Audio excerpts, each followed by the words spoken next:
حضور غوث پاک، محبوب سبحانی، قندیل نورانی، شہباز لامکانی، شیخ سید عبد القادر جیلانی۔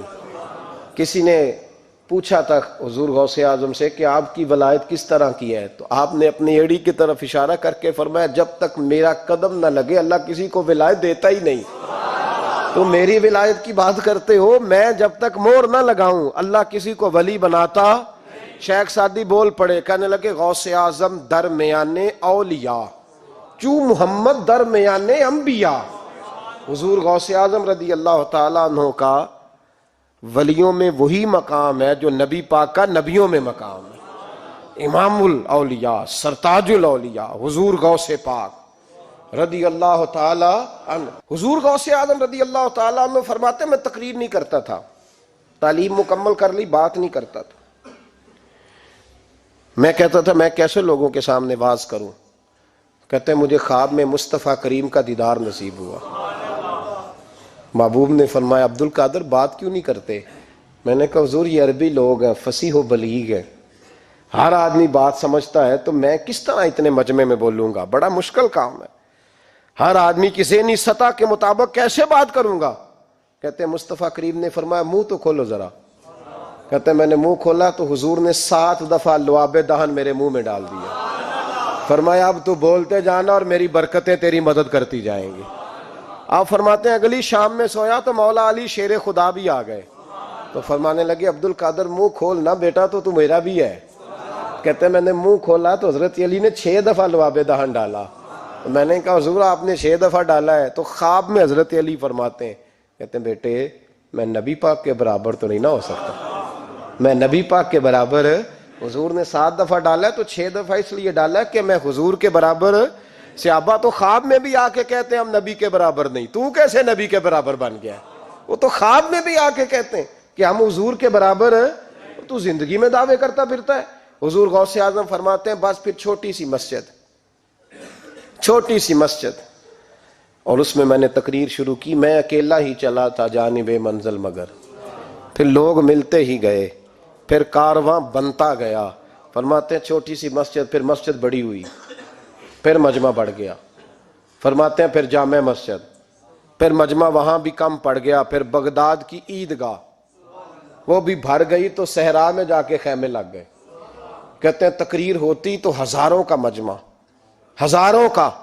ملا علی قاری کہتے ہیں غوث اعظم کے اجتماع میں 70 ہزار لوگ شریک ہوتے تھے، ہزاروں علماء کاغذ قلم لے کے بیٹھے ہوتے تھے کہ غوث پاک جو باتیں بیان کریں گے تفسیری نقطے ہم نے نوٹ کرنے۔ اور حضور غوث اعظم کو اللہ نے یہ کمال دیا تھا، کمال، یہ آپ کی کرامت تھی کہ بغیر سپیکر کے بولتے تھے، جیسی سمجھ پہلے والے کو آتی تھی ویسی آخری والے کو آیا کرتی تھی۔ آج نا کرامت کی بات آتی ہے تو بندے چھپنے لگ جاتے ہیں، کہتے ہیں نہیں یہ نہیں ہو سکتا، بڑا مدافعانہ سا عمل، بڑا شرمندہ سا لب و لہجہ جی وہ غوث پاک۔ ایک دن ایک صاحب کرامت بیان کر رہے تھے تو بڑے جھجک کے حضور غوث اعظم، میں نے کہا تو بیٹھ مجھے بیان کرنے دے، تو ڈر رہا ہے کرامت سے ڈر رہا ہے، مجھے بیان کرنے دے، میں بیان کرتا ہوں، مجھے بیان کرنے دے۔ ملا علی قاری علیہ رحمہ نے لکھا ہے، دیگر بہت سارے لوگوں نے لکھا ہے، غوث اعظم خطبہ دے رہے تھے، تقریر کر رہے تھے، اچانک ہاتھ آگے بڑھایا تو یہاں تک ہاتھ بھیگ گیا غوث اعظم کا۔ ہاں کھول کے دیکھے، کھول کے بات کر رہا ہوں، ہاتھ یہاں تک بھیگ گیا۔ مرید کہتے ہیں ہم نے پوچھا حضور پانی بھی کوئی نہیں، ہاتھ بھیگ گیا۔ میں چپ کر کے سبق پڑھو، شاگردوں کو پڑھا رہے ہیں، چپ کر کے سبق پڑھو۔ تھوڑی دیر گزری، چند گھنٹے تو ایک قافلہ آ گیا، سارے لوگ پانی میں بھیگے ہوئے ہیں۔ حضور غوث اعظم کے سامنے کھڑے ہوئے، کہا حضور آپ نے بڑی کرم نوازی فرمائی، بڑی کرم نوازی۔ وہ شاگرد کہنے لگے ہوا کیا؟ تو وہ لوگ کہنے لگے کشتی میں بیٹھے تھے تو کشتی ڈوبنے لگی، ہم نے کہا یا شیخ عبد القادر جیلانی، خدا کے فضل سے ہم پر ہے سایہ غوث اعظم کا، ہمیں دونوں جہاں میں ہے سہارا غوث اعظم کا۔ کہتے ہیں حضور غوث اعظم نے وہاں بیٹھے ہاتھ لگایا اور ڈوبتی کشتی کو باہر نکال لیا، اور ڈرنے لگے، کہنے لگے جناب یہ کرامت لوگ نہیں مانیں گے۔ تو میں کہا جنہیں نہیں مننا نہ مننے۔ ایک عیسائی مسلمان دونوں جھگڑا کر رہے ہیں، غوث اعظم گزر رہے ہیں، جھگڑا ہو رہا ہے۔ عیسائی مسلمان سے کہتا ہے ہمارے نبی عیسیٰ علیہ السلام نے مردے زندہ کیے، تمہارے نبی نے بھی کو کیا تو بتاؤ۔ مسلمان پڑھا ہوا نہیں تھا، حالانکہ نبی پاک نے بڑے مردے زندہ کیے، پڑھا نہیں تھا، بتا نہ سکا۔ غوث اعظم کے کان میں آواز گئی تو جا کے عیسائی کا بازو پکڑ کے جھنجھوڑا، فرمانے لگے کیا کہا تم نے؟ میرے مصطفیٰ نے مردہ زندہ کیا تو بتاؤں؟ فرمایا تو نبی پاک کی چھوڑ، میں غلاموں کا غلام ہوں، میں غلاموں کا غلام ہوں، مجھے بتا کون سا مردہ زندہ کرنا ہے۔ تو چھوڑ حضور کی بات نہ کر، میں غلاموں کا غلام ہوں، مجھے بتا کون سا مردہ زندہ کرنا ہے۔ پرانی قبر پہ لے گیا، کہنے لگا جی اگر نہ ہوا تو؟ غوث اعظم فرمانے لگے جو تو کہے گا وہ میں کروں گا۔ تو کہنے لگے اگر ہو گیا تو؟ اگر تو غوث اعظم کہنے لگے نہ میرے خانقاہ پہ جھاڑو دینا، نہ میرے برتن مانجنا، نہ میرے گھر کا سودا لانا، اگر زندہ ہو گیا تو بس میرے نبی کا کلمہ پڑھ جانا، بس میرے رسول کا کلمہ پڑھ جانا۔ اللہ اکبر۔ اس نے جو سب سے پرانی قبر تھی نا، وہ کہتا ہے یہ ہمارے دادا نے بھی نہیں دیکھا تھا بندہ کون ہے۔ اس قبر پہ کھڑا ہو کہنے لگا اس کو زندہ کریں۔ تو غوث اعظم رضی اللہ تعالیٰ عنہ قبر کے سرانے کھڑے ہوئے تو دعا کرنے لگے، کہنے لگے مولا اپنے لیے نہیں، تیرے رسول کے لیے۔ پھر فرمایا قم باذن اللہ، اٹھ اللہ کے حکم کے ساتھ۔ ایک عورت کلمہ پڑھتی ہوئی کھڑی ہو گئی، کھڑی ہو گئی، اور کھڑی ہو کے اس نے پہلا جملہ کہا تو کمال کر دی، کہنے لگی میرے نصیب دیکھو، میں بنی اسرائیل کی تھی، عبد القادر تیرے صدقے جاؤں، تو نے مجھے کھڑا کیا ہے تو اللہ نے مجھے مصطفیٰ کا کلمہ پڑھنے کی توفیق دے دی، تیرے قربان جاؤں عبد القادر، تیری کیا بات ہے۔ اب وہ بندہ دوڑ دوڑ کے غوث اعظم کے قدموں میں آیا، فرمانے لگے نا کلمہ میرے مصطفیٰ کا پڑھنا ہے، حضور کا غلام بننا ہے۔ او بھائیو، حضرت شیخ عبد القادر جیلانی، حضور غوث اعظم رضی اللہ تعالیٰ عنہ، معمولی بات نہ سمجھنا، حضور غوث اعظم رضی اللہ تعالیٰ عنہ فرماتے ہیں میں قدم نہ لگاؤں تو اللہ ولایت ہی نہ دے، میں قدم نہ لگاؤں تو اللہ ولایت نہ دے۔ ایک آدمی سے حضور غوث پاک ناراض ہو گئے، ایک شخص سے، نکل جا میرے آستانے سے۔ دعا منگیا کرو سنگیو، کتے مرشد نہ رس جاوے، جنہاں دے پیر رس جاندے، وہ جیوندے بھی وہ مرے ہی رہن، چل دوڑ جا، نکل جا۔ وہ کہتا ہے میں 300 ولی کے پاس گیا ہوں، 300، ہر ایک سے کہا میرے لیے دعا کرو۔ تو وہ کہنے لگا جسے عبد القادر دھتکار دے اس کو کوئی سینے سے لگا سکتا؟ چل واپس چلا جا۔ آ کے قدموں میں بیٹھ گیا، کہنے لگا سونیا معاف کر دے۔ فرمانے لگے تو نے دیر کر دیا، میں تو کب سے معاف کیے بیٹھا ہوں، تو نے دیر کی آنے میں تو رسول اللہ کا غلام ہوں، اور حضور نے معاف کرنا سکھایا ہے۔ حضور غوث پاک واز کرتے، نصیحت کرتے، اور چونکہ نہ شہرت کے لیے، نہ مال کے لیے، نہ نوٹوں کے لیے، اس لیے غوث اعظم جب تقریر کرتے نا، ایک دن بغداد میں بارش شروع ہو گئی، خطاب ہو رہا تھا، لوگ بکھرنے لگے تو 2 جملے غوث پاک کے، کہنے لگے یا اللہ تو دلوں کے بھید جانتا ہے، اگر بندے میں نے اپنی ذات کے لیے اکٹھے کیے ہیں تو تیز بارش برسا، دوڑا دے سارے، اور اگر تیرے لیے اکٹھے کیے ہیں تو پھر بھی تیری مرضی، رکھنے ہیں تو رکھ، بھیجنے ہیں تو۔ حضرت یحییٰ کہتے ہیں سارے بغداد میں بارش ہوتی تھی، پر جہاں غوث اعظم کی محفل ہوتی تھی وہاں کوئی نہیں ہوتی تھی، وہاں کوئی نہیں ہوتی تھی۔ غوث اعظم تقریر کرتے کبھی کبھی وجد آتا تھا۔ وجد کس کو کہتے ہیں؟ وجد کبھی کبھی آپ کہتے نہیں کہ میرے رونگٹے کھڑے ہو گئے، لوں کنڈے کھڑے ہو گئے، پھر کبھی کبھی کہتے ہو یار پتہ نہیں کیا ہوا آج تو آنسو رکتے نہیں تھے، اسی کو وجد کہتے ہیں۔ اسی کو، یہ ایک کیف ہے، ایک مستی ہے جو چڑھ جاتی ہے، ہر جگہ چڑھتی کہیں کہیں چڑھ جاتی ہے، اور کمال ہو جاتا ہے جب چڑھ جائے، پھر مزہ آ جاتا ہے۔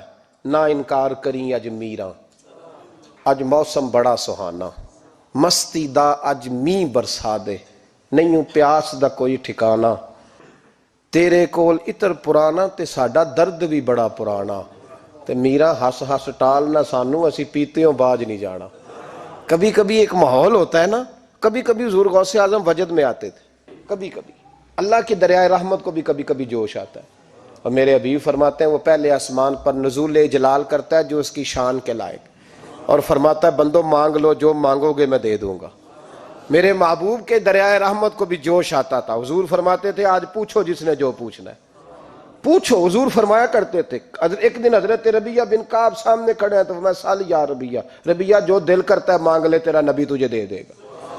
کبھی کبھی دریائے کرم جوش میں، تو غوث اعظم کو کبھی کبھی جوش آتا تھا، ایک دن تقریر کرتے کرتے کرتے جذبات میں آ گئے، جوش میں، یوں نظر اٹھائی تو حضرت خضر گزر رہے تھے اوپر سے، اور جوش جذبات میں فرمانے لگے، او بنی اسرائیل کے ولی ذرا نیچے تو اتر، ذرا محمد عربی کے غلام کی بھی چند باتیں سن کے جا، آج تجھے سناؤں رسول اللہ کے غلام کس طرح کے ہوتے ہیں۔ حال میں وجد میں، کیف میں، تھوڑی دیر گزری تو تڑپنے لگے، مجمع پہ سکوت طاری، لوگ سمجھ نہیں رہے ہو کیا رہا۔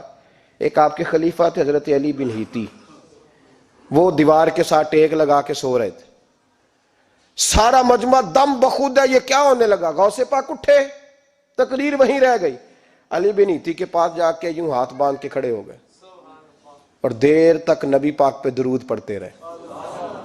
ان کی آنکھ کھلی تو وہ بھی روئے، غوث اعظم بھی روئے، دعا ہو گئی، جلسہ ختم۔ غوث پاک سے تو پوچھنے کی طاقت ہی نہیں تھی نا کسی کی، ان سے کون پوچھے؟ لوگ حضرت علی کے پاس، حضرت علی بن ہیتی رحمت اللہ علیہ، حضور یہ کیا ہوا؟ ہمیں سمجھ نہیں آئی۔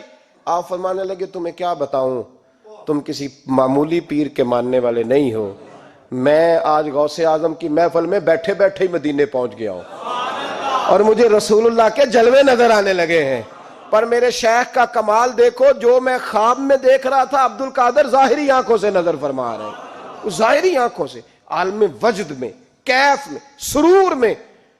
اور جب غوث اعظم تقریر کرتے تھے نا تو 50 آدمی اس کونے سے کھڑے ہوتے تھے، کہتے تھے حضور ساری زندگی گناہ کیے ہیں، اب توبہ کرتے ہیں، اب دوبارہ گناہ نہیں کریں گے۔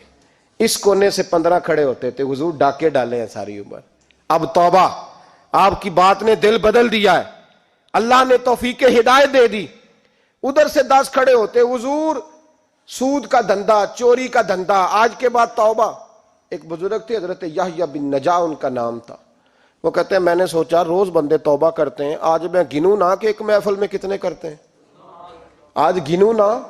اب تو کاؤنٹنگ کے مختلف ذرائع ہیں نا، کیلکولیٹر ہے، باقی چیزیں، اس زمانے میں یہاں گٹھلیاں ہوتی تھی کھجور کی، بندے کوئی چیز گننی ہوتی تو گٹھلی ڈالتے، یا لوگ دھاگا لے جاتے تھے، ہر دھاگے پہ گرا لگاتے تھے، ایک گرا دوسری گرا، وہ کہتے ہیں میں نے نا اپنے پلو کے چادر کے نیچے دھاگا چھپا لیا، ایک بندہ توبہ کرنے اٹھا تو ایک گرا ڈال دی، دوسرا اٹھا تو دوسری گرہ ڈال دی، تیسرا اٹھا تو تیسری، کہتے ہیں اچانک بندے زیادہ ہو گئے، اب میری سپیڈ ہی بڑی کم تھی، میں کوشش بڑی کرتا پر بندے زیادہ، کہتے ہیں بڑی کوشش کی پر میں پورا ہی نہ ہوں، کہتے ہیں جب میں تھک گیا نا اور تھوڑا سا میرا سانس بھی پھولنے لگا، پریشان بھی ہوا، تو غوث پاک نے میری طرف دیکھا اور دیکھ کے مسکرائے اور مسکرا کے فرمانے لگے، یحییٰ میں دلوں کی گرے کھولتا جا رہا ہوں، تو بند کرتا جا رہا ہے، میں گرا کھول رہا ہوں، تو گرے لگا رہا ہے، اور چھوڑ دے یار، تجھ سے نہیں گنا جائے گا۔